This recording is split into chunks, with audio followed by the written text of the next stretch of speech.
Hey, it is on the hour and I see the number rising, so I'm going to kick us off and get us started. Hi, everyone. Thank you for joining us. I'm Liz, and it's my privilege to welcome you all today to Marketplace Impact, Procurement for Resilient Communities.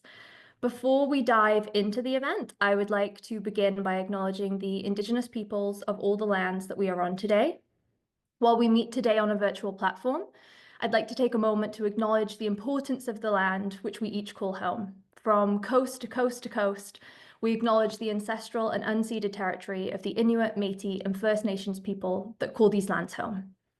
I endeavour to make this acknowledgement more than just words and invite each of you to consider what it means to live on the traditional lands in your community and what efforts we can all take to repair and improve our relations with Indigenous people locally and globally. I also want to acknowledge those who came here as settlers, as migrants, either in this generation or in generations past, and those of us who came here involuntarily, particularly those brought to these lands as a result of the transatlantic slave trade and enslavement. We pay tribute to ancestors of African origin and descent and thank them for their contributions towards transforming systems in ways that promote everyone's sense of belonging and safety.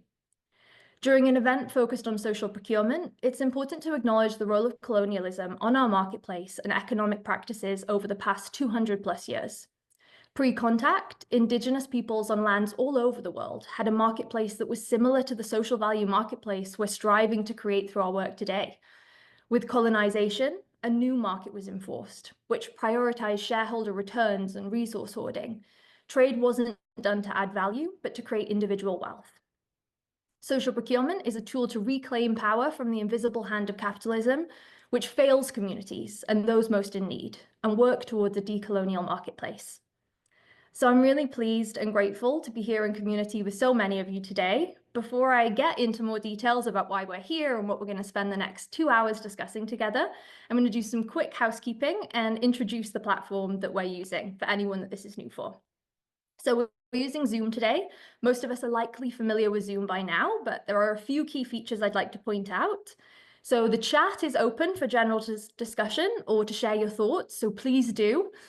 We will also be sharing links in that chat throughout. So that's in the bottom bar. You can see the chat and open it up on the right-hand side of your screen. If you're looking for additional resources, again, in that bottom bar, you'll see the resources button. And if you need to turn the closed captions on, you'll see a button that says CC. Click that and those will turn on. If you're having any technical issues, try refreshing your browser or rejoining the session using the original Zoom link. For audio or video issues, check your device settings or use the Zoom help page for more assistance. And if none of that helps, find Emma at Bisocial Canada in the chat and send her a direct message and she'll do her best to help you out. We are recording this event and recordings will be available on our YouTube channel and shared via email following the event. So today we won't be using that Q&A function and we won't have time for questions during the panels themselves, but we will be using breakout rooms twice today to make sure that we're holding space for questions, sharing, learning, and networking. So you'll be invited to join those breakout rooms via a pop-up that will show up on your screen, and you can move between those rooms. So if you end up in a room where no one else is, or you're hoping to connect with as many people as possible today, you can move around during those breakout session times. And don't worry about missing anything. We'll bring you back when the next session is starting. So today's event is focused on how social procurement and social enterprises are tools to build and sustain resilient communities. When we face emergencies, we're often focused on the immediate response, but with the increasing number of emergencies our communities face, we need to also look at the foundational conditions that we need to create in our communities. Because our communities aren't built on foundations of equity, inclusion, and accessibility. And some communities and individuals are worse hit by these emergencies and ongoing challenges than others. Resilient communities are built and rebuilt in a way that leaves them better equipped to prevent, withstand, adapt to, and recover from events that challenge us. And over the past decade plus, we've seen communities across the country recognize social procurement and social enterprise as tools to shift what our marketplace values and support members of the community to survive and thrive. As we heard in the throne speech this morning, the economy is only truly strong when it serves everyone. So before we jump into celebrating our time together today, before we jump into the panelist discussions, I'm really pleased to have a few moments to get us all excited and inspired in conversation with Celina Caesar-Chavannes. Celina is a neuroscience PhD candidate, former member of Parliament, and executive director of the Canadian CED network. She's a leading voice in transforming leadership, social policy, and economic systems through the lens of cognitive alignment, equity, and resilience. Her work, which sits at the intersection of neuroscience, leadership, and justice, advocates for moving beyond DEI to dismantling rigid structures, particularly our thinking, that impede the democratization of joy. She challenges institutions to lead with purpose, embed justice into systems, and use every decision opportunity to build a better world. And Celina, what a joy to be able to open our time together with you this morning. So thank you so much for joining us. I'm so happy to be here. Thank you to you, your team, and everybody working on this project. It's an honor to be here. And we only have a couple of minutes of your time this morning. So whilst the introduction that I gave can't possibly capture the breadth and depth of the experience you're bringing to our discussion, I'm going to jump straight in and I'm going to jump straight to our first question. So, Celina, there's a lot of terminology used to describe how we support our communities: community economic development, community wealth building, community resilience. We're seeing that last piece of terminology used more and more, maybe because of a result of the increasingly tumultuous world we're living in. So could you kick us off, Celina, with what does community resilience mean to you, and how are social procurement and social enterprises tools to support the resilience of our communities? Yeah, so thank you very much for that. I think community resilience is about strengthening the economies of our local communities. And that is building capacity for local systems economically, socially, environmentally to withstand, adapt, and grow from disruption. And disruption is a pandemic, it's tariffs, it's Trump, it's geopolitical, it's just disruption. It's just one big word. And it's not just about bouncing back, it's about bouncing forward into something better, into inclusive and sustainable futures. So one of the ways that procurement does that, and I'll give you 4 examples, is by embedding community wealth building into every transaction. So example, a school board buys food for school lunches from nearby farmers or local processors instead of national chains. 2, creating local jobs and skills through intentional purchasing. So a municipality, for example, hires local landscaping company to do the work, but one that employs youth from underserved neighborhoods. Advancing equity is a third one through involving marginalized suppliers, a tech company, for example, including indigenous or Black-owned businesses, women-led businesses in its procurement for office supplies. And lastly, ensuring resilience through diversified, values-driven sourcing. So a grocery store chain that buys goods from small farms across the region. So you're spreading the wealth. And so put simply, when you align your procurement with the needs and assets of your community, you create shared value. You don't just buy things, you build futures and you build stronger communities. Wow, thank you. Yeah, I think what you were saying there really resonated, Celina, in terms of it's really about, we're hearing a lot of language about what we value, we're hearing a lot of language about the things we care about, but as you said, it's really about how do you then take that intentionality and say, well, what are we going to do differently? What does that mean? How do we put that into practice?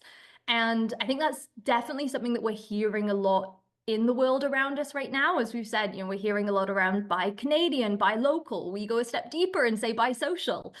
So there's definitely a lot of sentiment around these are things that we want to do. We want to support our community through our purchasing decisions.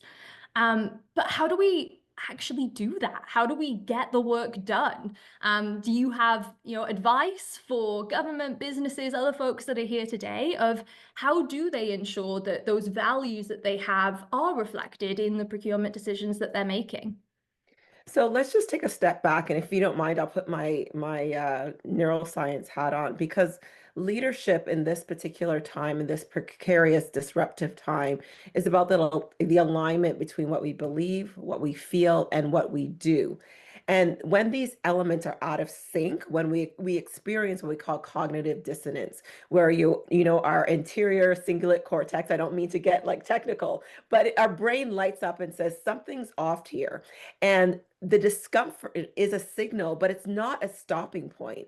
It's a point where we say, we are thinking about doing something that we value, but we're not actually acting on it. So when we act on it, we eliminate all of our brain's energy towards thinking about it. We put in systems that say, let's embed this procurement process into our operations. So everybody doesn't have to keep thinking about what are we going to do? What are we going to do? We just do it. And so if we go back to sort of business practices, Clayton Christensen, his essay, How Will You Measure Your Life, warns against just using the marginal cost trap and telling ourselves we'll act with integrity next time. Social procurement can't be practiced sometimes. It must be a 100% commitment embedded in your budgets, in your policies, in your daily decision making. And for example, we heard the speech from the throne today. If governments are mandating social procurement in building, our 500,000 affordable homes, if you say housing is a priority and you do not embed local and social purchasing in your plan, you're building 500,000 unaffordable homes with no community return.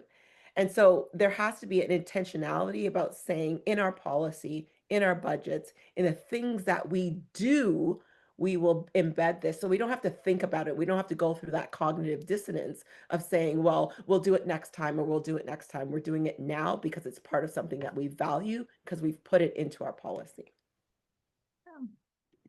Thanks, Celina. And I think what you shared really does feel like the movement that we've seen a lot of folks take in, the last decade plus. As you said, it's really that step you have to take from this is something that we value. We're going to put this in policy. We're going to put the words down and commit to it. And we're actually going to do things differently now.